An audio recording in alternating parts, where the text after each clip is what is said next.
Hello guys and welcome back. This is the introduction to the wine class. I decided to do it online because it's just an introduction, plus I can convey more material this way than we could face to face.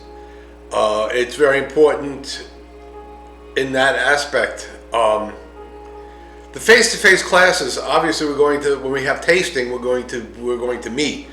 I'm thinking, and once again, when we meet, we can talk, because don't forget, this is your class also. It's my class, but it's your class. The way I'm looking at it, because usually how the class is structured, is that we meet, I lecture for the first 3 hours, and then the next 3-hour class, we have the wine tasting. Well, we do about an hour of lecture more about what we're going to be tasting, and then we have a tasting. Then the next week is another full lecture, no tasting, and then the following week, tasting. So it's lecture, tasting, lecture, tasting. That being said, I think if you want to, once again, it's your class as well as mine, we can meet every other class for tasting. So we could study, say, example, study California wines for the first class, and then we meet on the second class and we have the tasting of the wines. Same thing like with French. Well, French wines have a little more lecture material to it. Even California wines, I do American wines and California wines because California wines are more particular. French wines too, we talk about general French wines, but then we talk about Bordeaux, we taste a Bordeaux, with Burgundy, we taste a Burgundy. And if we can get something else, what is that? I don't know, there's a dot on the, hopefully this is recording. If you notice the clock behind me, I'm waiting for 12 o'clock because it is a very, hopefully a very nice Pinot Noir Pays d'Oc. Now, of course, this doesn't really mean anything to you. Well, it might be, hopefully it means something to you. I mean, it could, some of you guys have different levels, but Pinot Noir is the type of grape, it's a varietal, right? And the Pays d'Oc is the classification. There's 4 classifications to French wines. The top one being AOC wines, and the bottom one being table wines. This is number 3 slot, Vin de Pays. And now Vin de Pays, this is the first time I've seen a Vin de Pays in Korea, and I thought, well, this is, I wonder how it is, because when I was working in industry, I used to buy most of my wine by the glass was Vin de Pays, because what you do is you get an AOC quality wine without the dojang, the stamp of it saying AOC. They're generally high quality wines. This is the first time I've seen this in Korea, so I'm not sure about how this is going to taste. So we're gonna taste it. Like I said, wait until 12 o'clock, and by the time we get it open, it should be 12. Let me set this right here and tilt it down. We got the glasses and the bottle. I think this should be good enough. Oh yeah.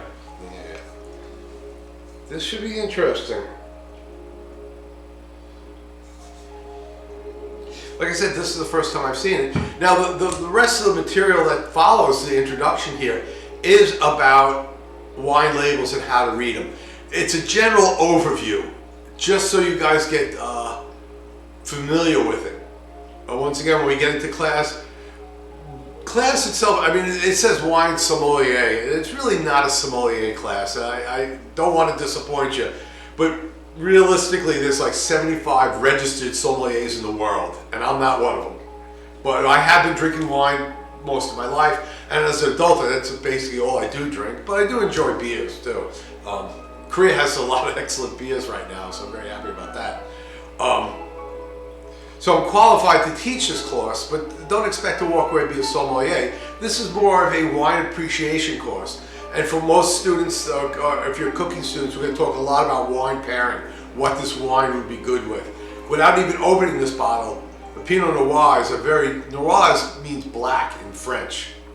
Pinot Noir. So it's a very dark grape. So this should be a very ruby, if not even grape colored wine. How do I know it? From years of experience of tasting it. Like I said, I saw this at Lotte Mart here up in Seoul. I saw that and I go, oh my goodness, Vin de Pay is the first time I've seen one. There's a lot of AOCs here, and AOCs are the higher quality wines, but they're kind of like the standard quality wines. They're not really, you know, they're not super wines. Some people say they're super wines, and there's some really good table wines out there. Some Vin de Pays I think is excellent. They are very, very good. Let me turn on the radio here. A little crazy. Let's do a tasting. Now I have a little foil cutter. This came with a gift set of wine, and it's for this is called the foil, the cover on here. And I never really use this, and I'm sure I can figure it out. It goes like that. No, it goes like this. See, like this. Yeah, so it has little knives in there. Let me turn it this way. Oh, that's nice. It does work quite well. As you can see in there is a little knives, little wheels that cut it. All right. You gotta excuse my sommelier side towel here, but this is the best we have.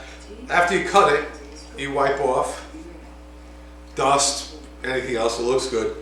Now this is a standard wine opener, a waiter's wine opener. This has a knife itself in there, which you can see. Let me put it in front of you. There we go. You see a little knife there. That's for opening, cutting off the capsule that way. Right? But that actually does quite a nice job. You have a screw, which is obviously a corkscrew. I should have some background. How's that? All right, that's the corkscrew itself that's sticking out. I think you guys are pretty much familiar with it. In class 2, we open wines, and I really want everybody to take a turn and learn how to open a bottle of wine correctly. It's easy enough to do. It's not hard, and a lot of you never had the opportunity to do it. And in class, we do a fair amount of tasting. Trust me. And you'll be very surprised on how the quality of wines vary. And not necessarily determined by price. I'm not going to tell you this price is just yet, because once again, if I tell you the price of the wine before we taste it, your mind goes, oh, this is going to be a good wine. Not necessarily. There's a little point, and really to do it correctly, put the point in the center, sideways like this, and then you go up. This is to ensure it goes into the center. Now this cork looks a little dry cork, which for many several reasons. You screw it into the hip, you pull this back. This is a 2-stage opener, which is nice too. One stage, then you go to the second stage and pull it up. Now you get to the, right just before it's out, you give it a little twirl. You want to hear a little pop.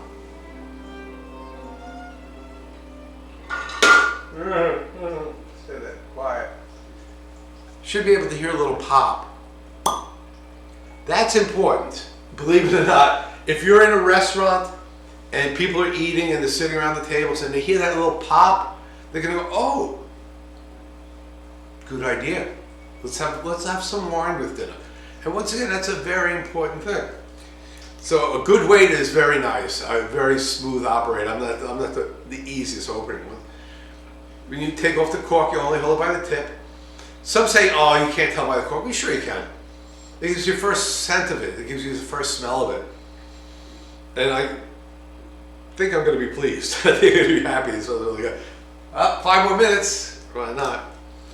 But we can go a little earlier than that. So obviously in tasting, we got a little cork residual there. Now pouring too. Always hold it with the label out. You have a side towel, a napkin, actually, I shouldn't say side towel. You twist and turn and then you come up like that. Obviously nice places you're going to have white tablecloths and things like that. I'm going to put a little more only because I didn't pour enough.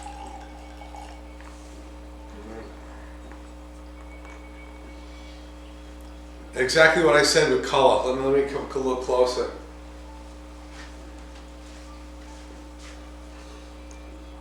Ruby, brick, Very, very well. It's Pinot Noir. Noir means dark, means black. Nice. And then in tasting too, we got 8 ways of tasting. Well, I should get my board. Let's hold on for a second, okay? Let me put you on hold, and I'll get the tasting board.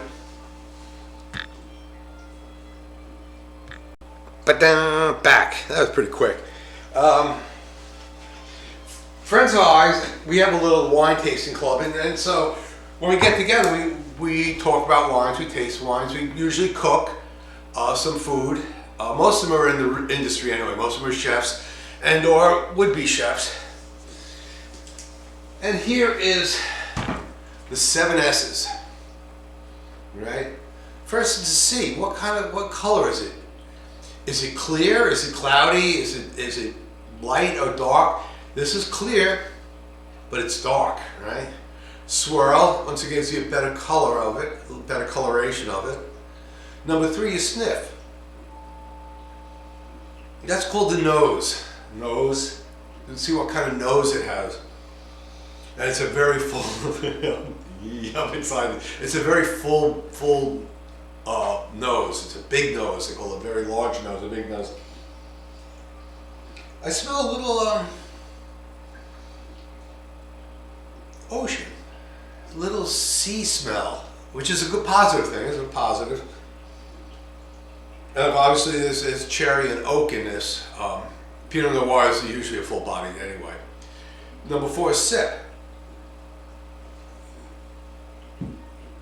Mm-hmm.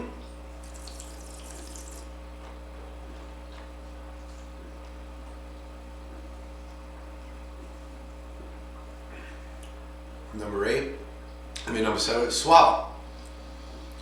The sip, slurp, you add some oxygen to it, you swish it, and you swallow it. Now, some people say that wine should breathe. It's called breathe. You pour it, or you leave the bottle open for an hour or 2 before.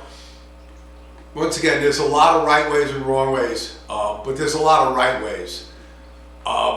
Modern wines don't really need to breathe as much as they used to. Wine is now more of a manufactured item than a natural item. It's pretty much scientifically done. To find a bad bottle is hard, that's for sure. I think in my entire, at least at my YSU teaching career, I think maybe 3 bottles were bad out of close to 12 years of doing this class. So it's really hard to find a bad bottle. And usually if it's a bad bottle, it was either bottled poorly, cork was bad, or mishandled. But if one is mishandled, they're all mishandled. So generally, it's actually when it goes into the bottle, it's doomed. It wasn't going to make it. But anyway, like I said, my friends, we get together, we do a little minor tasting. And this is 7 S's. There's a formal tasting too. A lot of times you spit out the wine. In class, you can spit it out if you want. If you're allergic to wine, that's fine too. I might get some non-alcohol wines. Only out of curiosity, because they're made from Chardonnay and Pinot Noir, Cabernet Sauvignon, Gewürztraminer. These are all varietals of grapes, types of grapes. And they make them non-alcoholic, so it might be interesting to try them for you guys and for me. That's true for me too.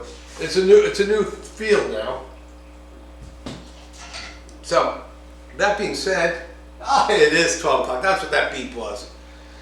Time to turn up the music. Talk a little about what I got out of this. Like I said, the nose is big.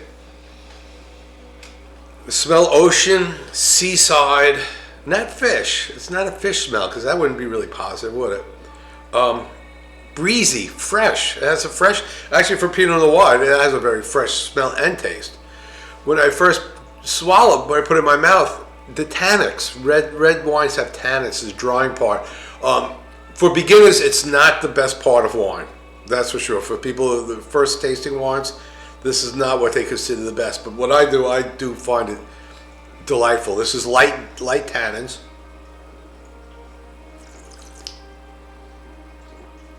It's heavy in the mouth. It's full. It's rich. It's not thin. That's mouthfeel.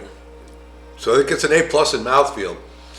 The secondary breathing when I breathe out now is a grape. Grape and black cherry smell. This is really positive. I find nothing negative. Now, after I swallowed, you still have that taste. It's an aftertaste. It's called the finish. And good wines have a longer finish. White wines don't have as long as finish. So when we go talk about red and whites, winemaking they start out the same way. It's just that the process after squeezing the grapes changes. You can make a white wine from a red grape. Zinfandel is a perfect example. White Zinfandel. Zinfandel is a very dark grape, but it makes an excellent white wine. It really does. And in class, we'll get some Zinfandels when we talk about California, because their white Zinfandels far surpass anything else that the rest of the world makes. I feel. Once again, it's an opinion. You taste this, you're going to go, and I'm going to taste it and go, Who's right? Nobody. Right? If you don't like a wine, that's fine. That's your privilege. It's just the way it is. Everybody's a little different. Everybody has different tastes. Me, this wine, let me bring it back up to you. Doesn't have the varietal on there. That's interesting, though. But you're going to see in the following videos of basically how to read a label. This doesn't have the variety of grape, which is actually surprising. I mean, it has a variety of grape, but it doesn't have the vintage varietal. It's 2009, which is a little young for it.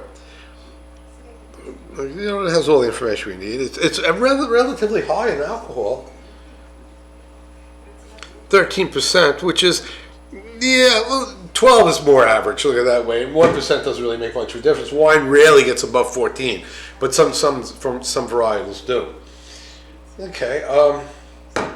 Getting back to class, when we meet in class, we'll have the first class after this introductory class. We'll have a real class, which will be lecture orientated. But that's where I might get if I can get the non-alcohol wines, we can try that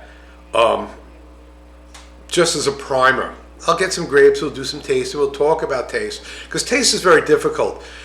This class is going to generally have a lot of international students in it and things like that.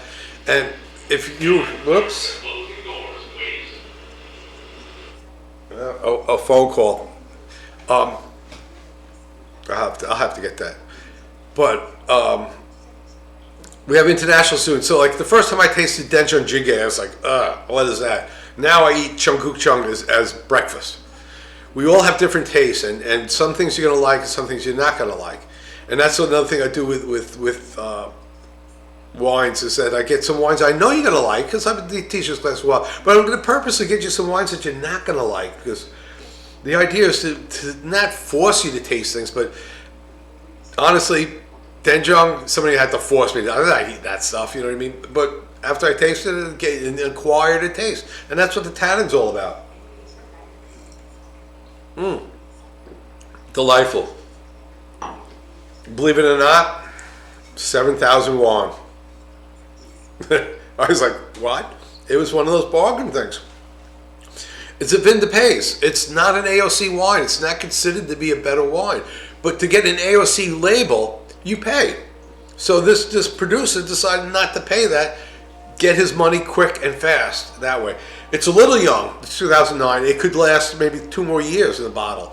And actually, I think I'm going to go back and buy some and put it in my cellar, because it will hold. It will last. I can taste that. It has the right balance.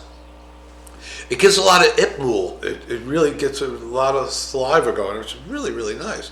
That's what I say. Price doesn't necessarily have it. When it comes to French wines, though, that's where I spend the money. I spend a lot of money on the French wines. But I'll buy like an Omanin French wine, and I'll pair it with a California Emanin. And sometimes you guys are going to pick the Californian. So it's interesting that way.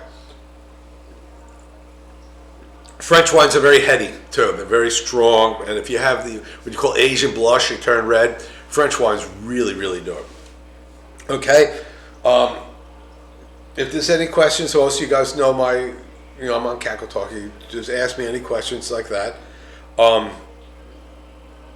Tasting, like I said, if you want to do it, because it is your class, I think the best thing is lecture online, tasting face to face. Lecture online, tasting face to face. I think would be the best way of doing it, because the lecture classes are pretty long, and it's close to 2.5 hours of writing.